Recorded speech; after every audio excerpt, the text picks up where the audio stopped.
તમે સાંભળી રહ્યા છો પ્રયાગરાજ વાર્તા સંગ્રહની વાર્તા જીવીબાની નંદિની, જેના લેખક છે શ્રી નિખિલ કિનારીવાળા, અમદાવાદ.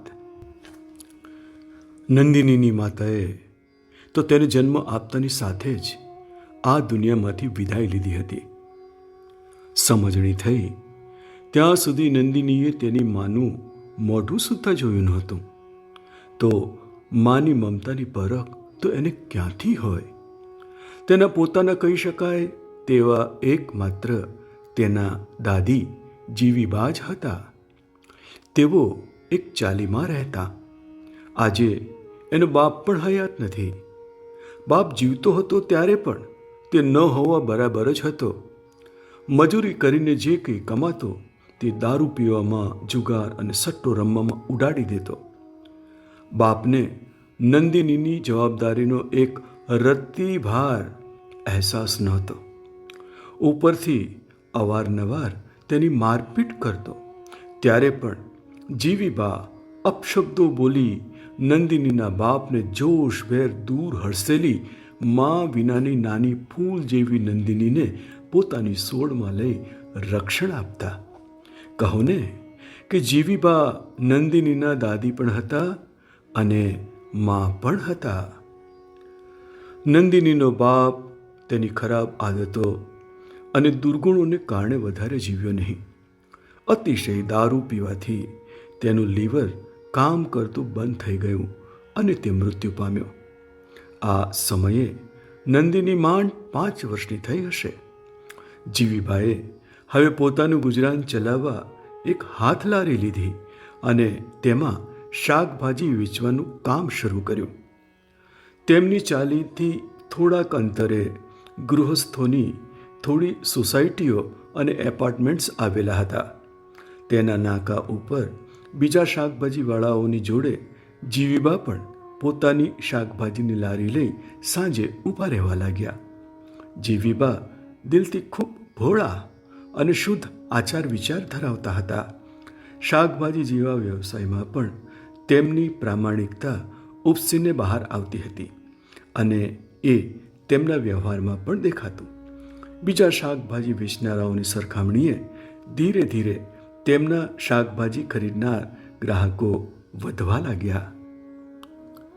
નંદિની માટે તો જીવીબા તેની મા પણ હતા અને દાદી પણ.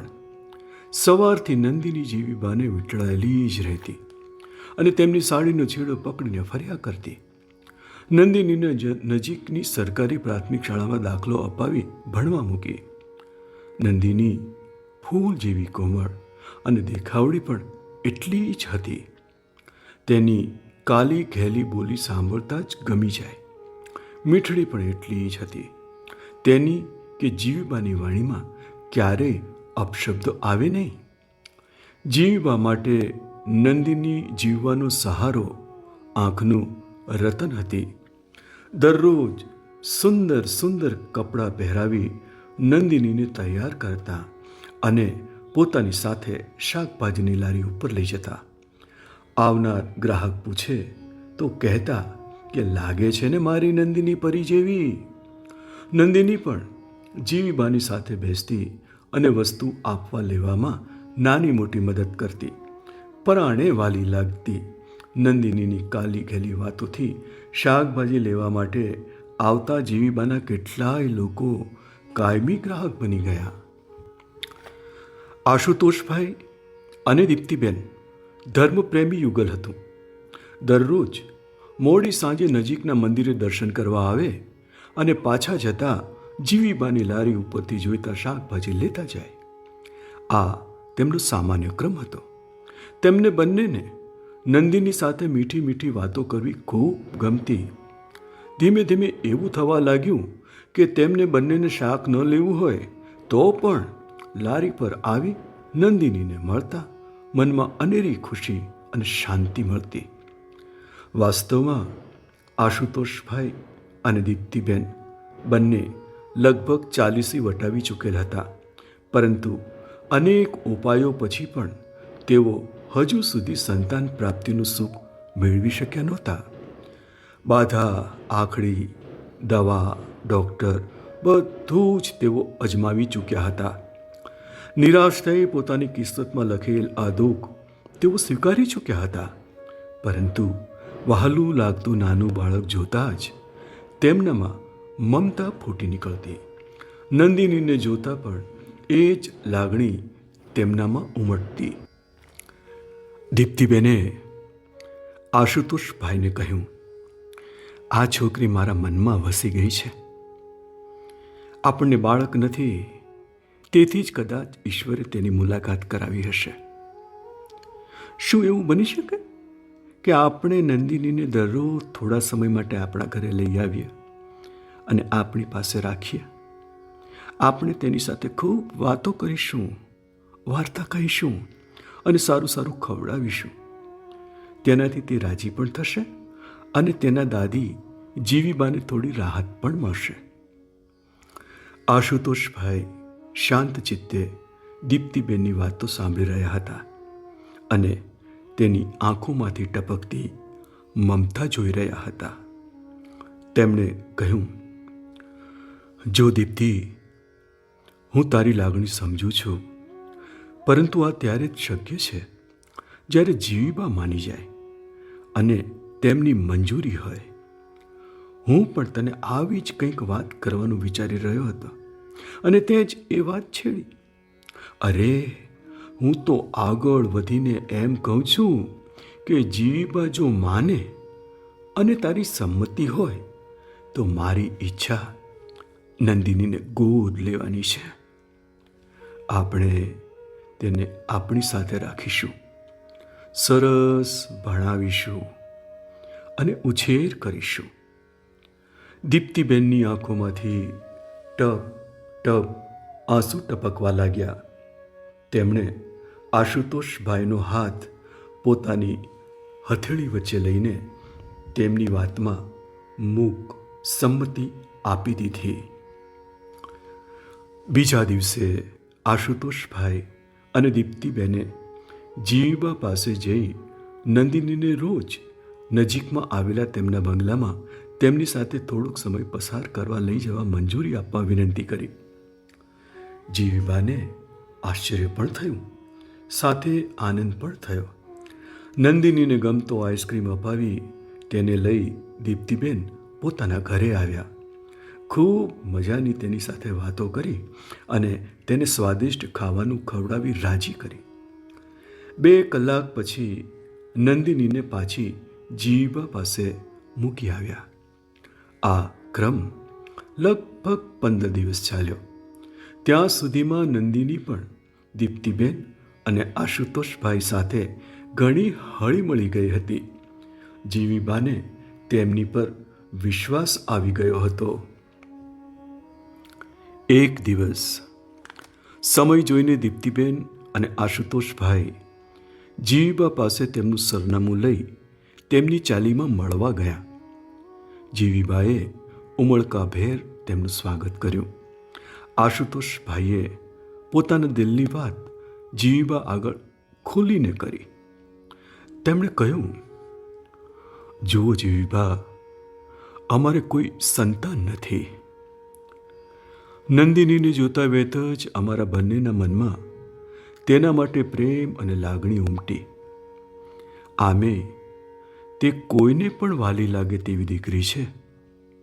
અમે તેના આગળના જીવનની સંપૂર્ણ જવાબદારી લેવા માંગીએ છીએ. તેને ગોદ લઈ તેનો સારો ઉછેર કરીશું. તેને કોઈ વાતની કમી નહીં રહે. આમ કરીને આપની પાસેથી તેને છીનવી લઈ જવાનો અમારો જરાય વિચાર નથી. એ બાબતે તમે નિશ્ચિંત રહેજો. તમે ઈચ્છો તો તમે પણ અમારી સાથે આવી અમારા બંગલે રહી શકો છો. તમે અમારી માતાની ઉંમરના છો, તેથી તમને સંપૂર્ણ માન સાથે અમે રાખીશું. ભગવાનનું આપેલું અમારી પાસે ઘણું છે. કદાચ આપનો ઋણાનુબંધ હશે, તેથી તમારો અને નંદિનીનો અમને મેળાપ થયો. કશું પણ બોલ્યા વગર મૂંગા મોઢે જીવીબા આશુતોષભાઈ અને દીપ્તિબેનની વાતો સાંભળી રહ્યા. ઘડીભર આંખો મીચીને ઉપર તરફ નજર કરીને ભગવાનના ઈશારાની જાણે રાહ જોતા હોય તેમ બેસી રહ્યા. તેમણે મનોમન થયું કે આ છોકરી સાચે જ સારા નસીબ લઈને જન્મી છે અને તેથી જ તો આજે દીપ્તિબેન અને આશુતોષભાઈ જેવા પ્રતિષ્ઠિત માણસો તેને દીકરી બનાવી અપનાવવા આવ્યા છે. હું તો મારા ગજા પ્રમાણે માત્ર તેનો સારો ઉછેર કરીશ, પરંતુ આમની જોડે જશે તો તેનું જીવન 16 કળાએ ખીલી ઉઠશે. બીજી જ ક્ષણે જીવીબાએ નંદિનીનો હાથ પકડી દીપ્તિબેનના હાથમાં આપી દીધો અને કહ્યું, મારી નંદિની મારા દિલનો ટુકડો છે, જે આજથી હું તમને સોંપું છું. હું મારા ઘરે જ રહીશ, પરંતુ મારી નંદિનીને મળવા જરૂર આવતી રહીશ. આ મા વિનાની દીકરીની મા આજ સુધી હું હતી. આવતીકાલથી તમે તેને મા બાપનો ભરપૂર પ્રેમ આપજો. નંદિની હજુ પણ જીવીબાના સાડલાની કોર પકડીને ઊભી હતી.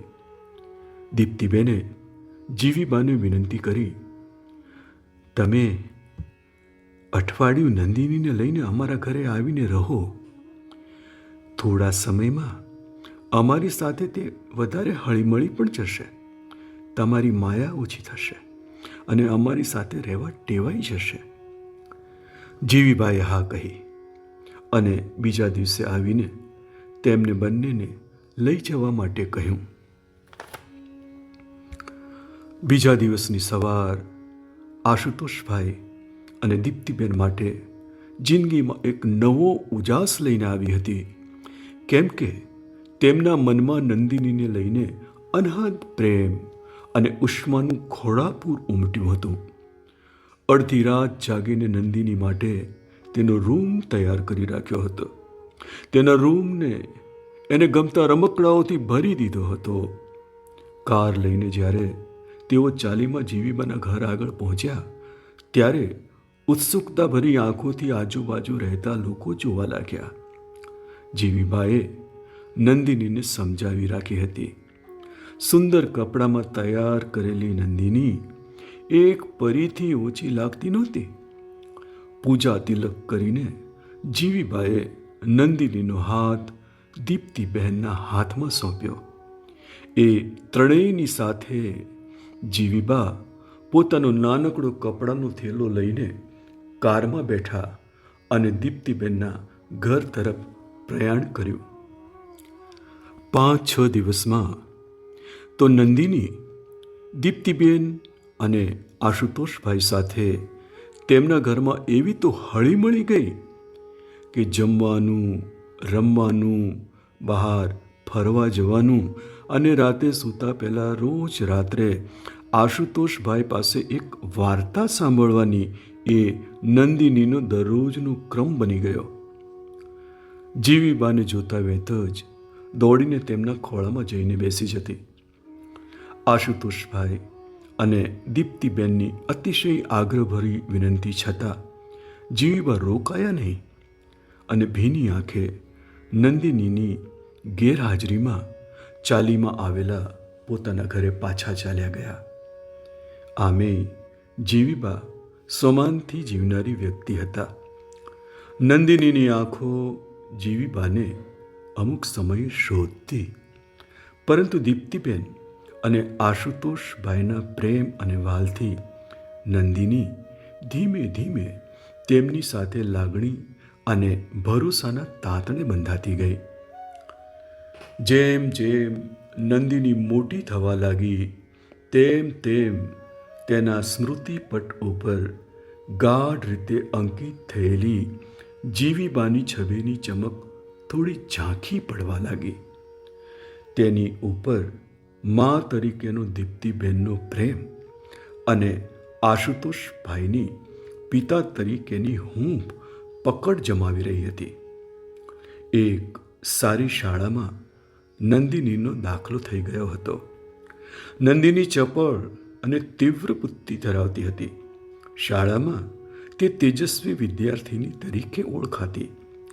નંદિનીનો વિકાસ જોઈને દીપ્તિબેન અને આશુતોષભાઈ અત્યંત ગર્વ અનુભવતા. શાળાનું શિક્ષણ ખૂબ સારા માર્ક્સ સાથે નંદિનીએ પૂર્ણ કર્યું. દીપ્તિબેન અને આશુતોષભાઈની ઈચ્છા નંદિની ડૉક્ટર બને એવી હતી. આગળ અભ્યાસ માટે બીજા મોટા શહેરની તબીબી કોલેજમાં નંદિનીએ એડમિશન લીધું. નંદિની બીજા શહેરમાં શી રીતે એકલી રહેશે અને કેવી રીતે પોતાનું ધ્યાન રાખશે વગેરે ચિંતાઓના કારણે નંદિનીને ત્યાં અભ્યાસ માટે મોકલતા પહેલાં દીપ્તિબેનની આંખોમાં આવેલા આંસુઓને લૂછતા હસતા હસતા નંદિની દીપ્તિબેનના બંને ગાલે ચૂંટણી ભરી ને આંખો મિચકારીને બોલી, અરે મમ્મી, હું હવે નાની નંદિની નથી રહી. આમ ચપટી વગાડતા 4-5 વર્ષ તો પસાર થઈ જશે. હું જ્યારે ડૉક્ટર નંદિની બનીને પાછી આવીશ તો સૌથી વધારે ખુશ કોણ હશે? તમે જ ને વળી. ચાલો મારા સારા મમ્મી બનીને સ્મિત કરો, હું જોઉં. અને દીપ્તિબેન નંદિનીને ભેટી ને ખડખડાટ હસી પડ્યા.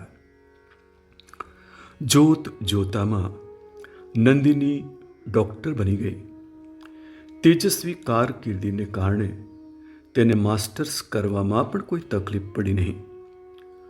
નંદિની ડૉક્ટર બનીને આવી કે સૌથી પહેલાં આશુતોષભાઈ તેને જીવીબા પાસે આશીર્વાદ લેવા લઈ ગયા. આજે તેમનું હૈયું હિલોળા લેતું હતું.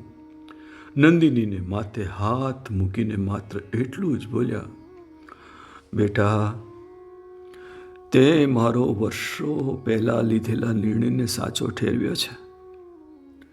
આજે તારી જીવીબાનું મસ્તક ગર્વથી ઊંચું થઈ ગયું છે. નંદિની જીવીબાને એકી ટશે જોઈ રહી અને સાંભળી રહી. જીવીબાના ખોળામાં માથું મૂકીને થોડી વાર સૂઈ ગઈ. દીપ્તિબેન સજળ નહીને આ જોઈ રહ્યા. નંદિની બાળકોના રોગોની નિષ્ણાત ડૉક્ટર બની અને માત્ર 3-4 વર્ષમાં નંદિની તેના હસમુખા અને આદરપૂર્ણ વ્યવહારથી કારકિર્દીના મધ્યાને પહોંચી ગઈ.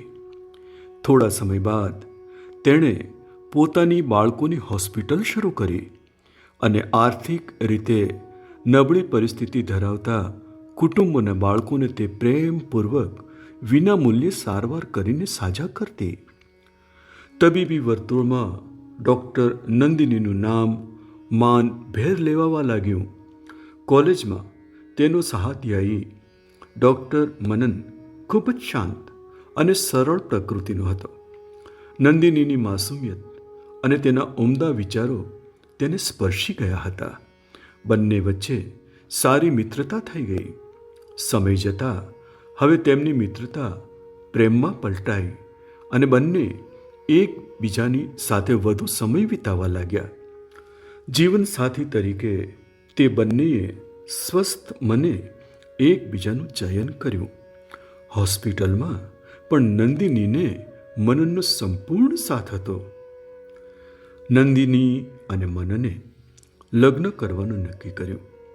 બંને એકબીજાના કુટુંબમાં સારા મિત્ર તરીકે તો પરિચિત હતા જ, છતાં સૌ પ્રથમ તેમણે પોતપોતાના માતા પિતાને આ બાબતે જાણ કરવા નક્કી કર્યું. આશુતોષભાઈ અને દીપ્તિબેન નંદિની પાસે આ સમાચાર સાંભળીને અતિશય ખુશ થયા અને લગ્ન અંગે સંમતિ આપી દીધી. સાથે તેમણે જીવીબાને પણ આ હરખના સમાચાર આપ્યા. જીવીબા રાજીના રેડ થઈ ગયા. મનને પણ પોતાના માતા પિતાની આ બાબતે સંમતિ લઈ લીધી. નંદિની અને મનનના ધામધૂમથી લગ્ન લેવાયા. જીવીબાને સન્માનથી દીપ્તિબેન અને આશુતોષભાઈએ પોતાની સાથે આગળની હરોળમાં બેસાડ્યા. પૂજામાં અને કન્યાદાનની વિધિમાં પણ જીવીબાની આનાકાની છતાં તેમની સાથે રાખ્યા. કન્યા વિદાય સમયે નંદિનીના ચહેરા પર ગજબની સ્વસ્થતા, ચમક અને હાસ્ય હતું. નંદિનીએ પાસે આવીને જીવીબાના પગ પકડી આશીર્વાદ લીધા અને આંખ મીચીને ભેટી પડી. જીવીબા ઈશ્વરનો આભાર માનતા ન રોકાતા પોતાના અશ્રુ ધોધમાં નંદિનીને ભીંજવી રહ્યા. બાજુમાં ઊભેલા દીપ્તિબેન અને આશુતોષભાઈ પોતાની વહાલ સોઈ દીકરી નંદિની ઉપર સજળ નયને વહાલ વરસાવી રહ્યા. તેમને ભેટીને નંદિની હસતા હસતા બોલી, જોજો, હું તમને છોડીને બીજા ઘરે જાઉં છું એટલે લગ્ન બાદ મને પરાઈ ન કરી દેતા. એમ કહી હું તમને છોડવાની નથી.